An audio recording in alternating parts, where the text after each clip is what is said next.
সম্পাদক তেওঁ আহি পাইছেহি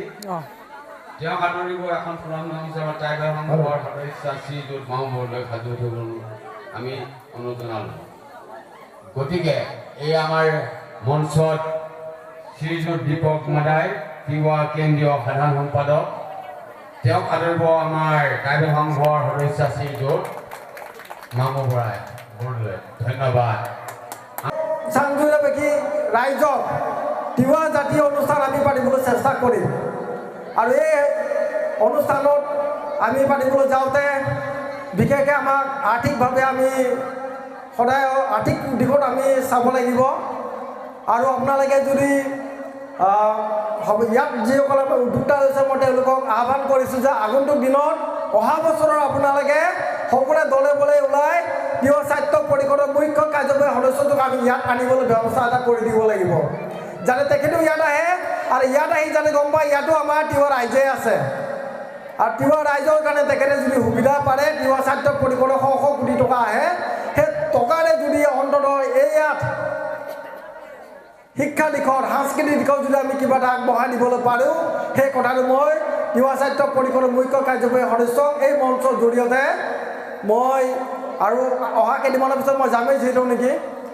আৰু আমাৰ স্থানীয় বিধায়কগৰাকী যিহেতু নেকি আপোনালোকে বৰ্তমান বৰমপুৰ সমষ্টিত অন্তৰ্ভুক্ত হৈছে মই বৰমপুৰ সমষ্টিৰ বিধায়ক ডাঙৰীয়াকো মই এই বিষয়ত অৱগত কৰিম যাতে অহা বছৰৰ আগে আগে বহাগ বিহুৰ আগে আগে যাতে এইখন ফিল্ডত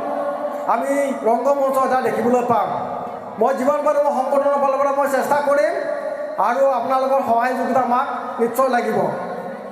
গতিকে মই খুব বেছি দীঘলীয়া নকৰোঁ মই খুব ভাল লাগিলে যে এইখন অনুষ্ঠানত মোক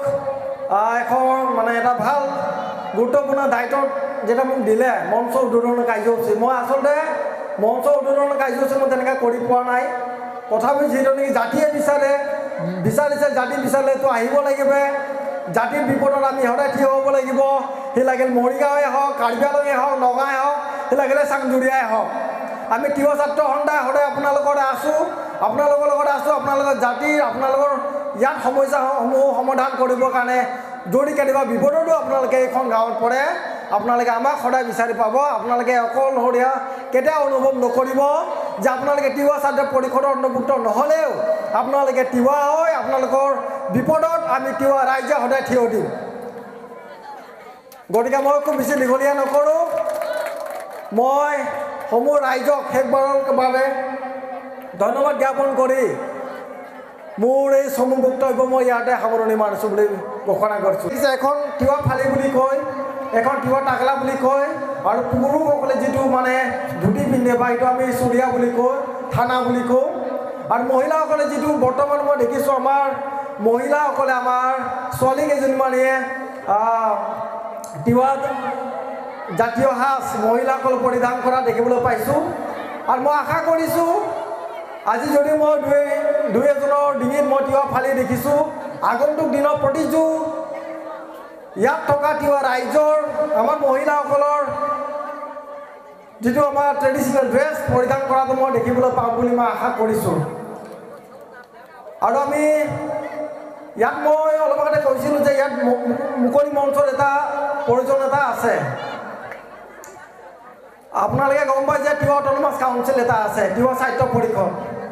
আৰু তিৱা সাহিত্য যদিও আমি এইটো গাঁওখন তিৱা পৰিষদৰ অন্তৰ্ভুক্ত নহয় তথাপিও আমাৰ অধিকাৰ আছে যে তিৱা সাহিত্য পৰিষদতো গৈ কেনে আমাৰ মুখ্য কাৰ্যবাহী সদস্য ডাঙৰীয়াকো আমি এটা নিমন্ত্ৰণ দিব পাৰোঁ যে অন্ততঃ যদিও আমি তিৱা সাহিত্য পৰিষদৰ ভিতৰত ভোটদান দিয়া নাই বা অংশীদাৰ হোৱা নাই তথাপিও তেওঁলোকে কিছুমান তেওঁলোকৰ পুঁজি আছে CM ফাণ্ডৰ যদি সম্ভৱ হয় তিৱা সাহিত্য পৰিষদৰ মুখ্য কাৰ্যবাহী সদস্য জীৱন চন্দ্ৰ ডাঙৰীয়াই চাংজুৰিয়াবাসী ৰাইজৰ কাৰণে তেখেতে যদি ভাবে মুকলি মঞ্চ এটা উপহাৰ দিব পাৰে আৰু মই ইয়াতে এটা কথা দিছোঁ যিটো নেকি আমি বিভিন্ন অনুষ্ঠান প্ৰতিষ্ঠান তিৱা জাতিৰ আমি চাই আহিছোঁ আমি নিজে অধিৱেশন মোৰ বা অধিৱেশন জৰিয়তে বিভিন্ন জাতীয় অনুষ্ঠানবোৰ আমি পাতি আহোঁ ইয়াতে মই অলপ আগতে আমাৰ বৰ্তমান এই উদযাপন সমিতিৰ সভাপতি আৰু আমাৰ যিসমূহ যুৱকসকলে জড়িত হৈছে তেওঁলোকক মই এটা কথা দিছোঁ যে অহা বছৰত অন্তত আমি তিৱাত মৰিগাঁৱৰ পৰা আমি মানুহ আনি তিৱাৰ যিটো আমাৰ নৃত্য 3 দিনীয়াকৈ আমি প্ৰশিক্ষণ দিবৰ কাৰণে ব্যৱস্থা কৰি দিম।